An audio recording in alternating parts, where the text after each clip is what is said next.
করার নাই। চিন্তা ভাবনা করছি আমি সৌদি আরবে যাব। সৌদি আরবের সাহেবরা অনেক ভালো, ওদের সাথে থাকার মজাই আলাদা, সবকিছুই আলাদা। বাংলাদেশে আসছি শুধু শুধু ডেবলা মার্কার স্বামীরে দেখার জন্য আসছি। এই কিছু করতে পারে না, কিছু না, যেটার জন্য সৌদি আরব গেছি। ভাবলাম যে এত বছর পর আসার পর মনে হয় স্বামী পারবে, তাহলে সৌদি আরব যাব না। তাহলে এখন দেখি না, আমার স্বামী কোনো কর্মেরই না, কাজেরই না। তো লাস্ট ফিনিশিং এ আমি এটা করলাম যে আমি আবার সৌদি আরব যাব। সৌদি আরবেই আমার ভালো। তো সেজন্য আমি সৌদি আরব চলে যাব। আর স্বামীরে দিয়ে আমার কিছুই হবে না, আমার সৌদি আরবের সাহেবরাই ভালো, ওদেরকে নিয়েই করব আশা করি ভালো। আর আসল কথা বলতে কি, আমার ফ্যামিলির সবাই মানে বিদেশ যাওয়া নিয়ে অনেক কিছু বলে যে তোর সংসার ছেলে মেয়ে ফেলাই দিয়ে তুই সৌদি আরব গেছস, যাক গেছস ভালো হয়েছে, 5 বছর করে আসছিস, এখন আর যাওয়া লাগবে না, স্বামীর সাথে থাক, স্বামীর সংসার কর। কিন্তু আমার ভালো লাগে না। বাবা মাকে তো বলতে পারি না যে তোমরা এমন একটা লোকের কাছে বিয়ে দিছো যে তোমার মেয়ের চাহিদা পূরণ করতে পারে না। আর আমাকে সবাই, যারা যারা আমার ভিডিও দেখতে চান তারা সবাই লাইক কমেন্ট শেয়ার করবেন। এখন আমি আপনাদের সাথে আমার ছোট্ট একটা জীবনের গল্প নিয়ে বলবো। আর আসল মূল মূল কারণ হচ্ছে আমার নাম নুসরাত, আর আমার বাড়ি হয়েছে দিনাজপুর, এখানে থাকি সিলেট, এখানে থাকি। আর সিলেটে আমার বিয়ে হয়েছে, ওখানেই আমি থাকি। মেন উদ্দেশ্য হয়েছে আমি দীর্ঘদিন সৌদি আরব ছিলাম। আর সৌদি আরব থাকার কালে আমি যেই বাসায় কাজ করতাম, মালিক তার সাথে মানে ওই সৌদি আরবের সাহেবদের সাথে আমার থাকতে হইতো, খাইতে হইতো, সব কিছু ওনাদের সাথে করতে হইতো, এবং কি ফিজিক্যাল স্বামী স্ত্রীর যে মিলন ওইটাও ওনাদের সাথেই আমার করতে হইতো। তো এরকম করে করে প্রায় 5 বছর কেটে গেছে আমি সৌদি আরব থাকি। তো সৌদি আরব আসার পর বাংলাদেশে এখন দেখি স্বামীকে আর ভালো লাগে না, স্বামীর প্রতি আমার কোনো আগ্রহ নাই, বা ওনার প্রতি আমার কিছুই নেই। আমার শুধু সৌদি আরবের সাহেবদের কথা মনে পড়ে, মানে ওদের সাথে থাকতেই আমার কাছে ভালো লাগে। তো আমার স্বামীকে তো আমি বলতে পারি না। আর আমার স্বামী, আমি এত বছর পর বা বিদেশ থেকে আসছি, উনি তো পাগলের মতো আমাকে ভালোবাসে। উনি আমাকে বলে, কিন্তু আমি ওনার কথা মতো চলতে পারি না। আর ওনাকে আমার ভালো লাগে না। সৌদি আরবে যতদিন ছিলাম সাহেবদের সাথে, সাহেবদের সব কিছুই মনে করেন যে বাংলাদেশের থেকেও পারফেক্ট, ওদের সব কিছুই অনেক ভালো। তো সেখানে এখানে আসার পরে স্বামীরটা আমার ভালো লাগে না। হ্যাঁ ঠিক আছে, আমার স্বামী আমার সাথে থাকে, কিন্তু ওনার ইয়াটা আমার কাছে একটু ভালো লাগে না। সৌদি আরবের সাহেবেরটাই আমার কাছে ভালো লাগে। বলি কি করব, বাংলাদেশে আসছি, এখন স্বামী তো আর করে না। আর আমার এগুলো ভালোও লাগে না, স্বামীকে ভালো লাগে না, বাংলাদেশটাও জানি কেমন লাগে। মানে সৌদি আরব থাকতে থাকতে ওই দেশের প্রতি আমার আগ্রহ বেশি হয়ে গেছে, ওই দেশটাকে অনেক ভালোবাসি। আর বাংলাদেশকেও ভালোবাসি, কারণ বাংলাদেশ আমার মাতৃভূমি, এখানে আমি জন্মগ্রহণ করছি, এটা আমার দেশ। তারপরেও সৌদি আরব খুব ভালো লাগে।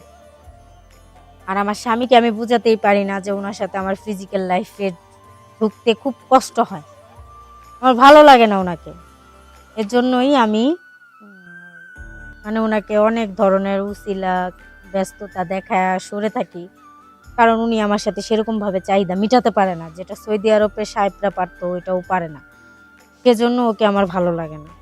তো ও তো করতে পারে না, ও আমাকে সেভাবে ভালো রাখতে পারে না। সেজন্যই তো আমি এখান থেকে চলে গেছি সৌদি আরব। কারণ একটা মেয়ে তার স্বামীর কাছে আশা করে তার চাহিদা, সেই চাহিদা যদি পূরণ না হয় তাহলে সেই স্বামীকে দিয়ে কি করব? স্বামীর সাথে থাকতেও ভালো লাগে না।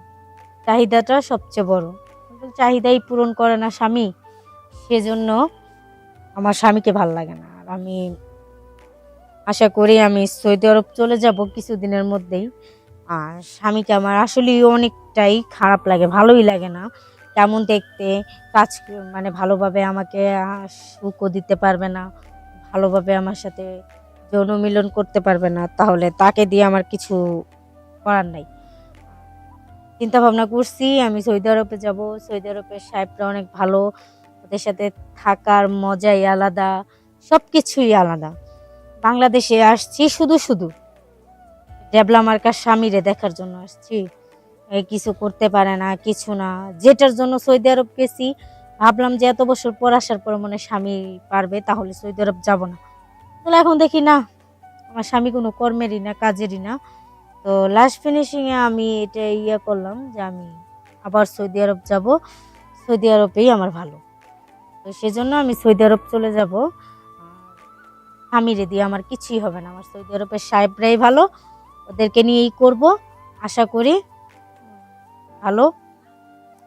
আর আসল কথা বলতে কি, আমার ফ্যামিলির সবাই মানে বিদেশ যাওয়া নিয়ে অনেক কিছু বলে, যে তোর সংসার ছেলে মেয়ে ফেলাই দিয়ে তুই সৌদি আরব গেছস, যাক গেছস ভালো হয়েছে, 5 বছর করে আসছিস, এখন আর যাওয়া লাগবে না, স্বামীর সাথে থাক, স্বামীর সংসার কর।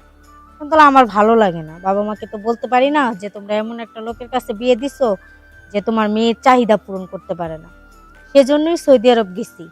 আর সৌদি আরবের সাহেবরা খুব ভালোভাবেই চাহিদা পূরণ করতে পারে, ওদের সব কিছুই ভালো। সবচেয়ে বেশি ভালো হয়েছে ওরা চাহিদা পূরণের মধ্যে এক্সপার্ট, মানে খুব ভালো পারে। সেজন্যই আমি সৌদি আরবেই থাকতে চাই, সৌদি আরবেই ভালো লাগে। সৌদি আরবের সাহেবদের চলাফেরা, কথাবার্তা সব দিকটা ভালো, কাজকর্মও ভালো।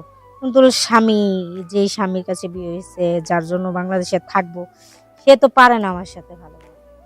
সেজন্যই এটা চিন্তা ভাবনা করেই আমি চিন্তা করছি আবার চলে যাব সৌদি আরব। তো আশা করি সবাই ভালো আছেন, ভালো থাকবেন।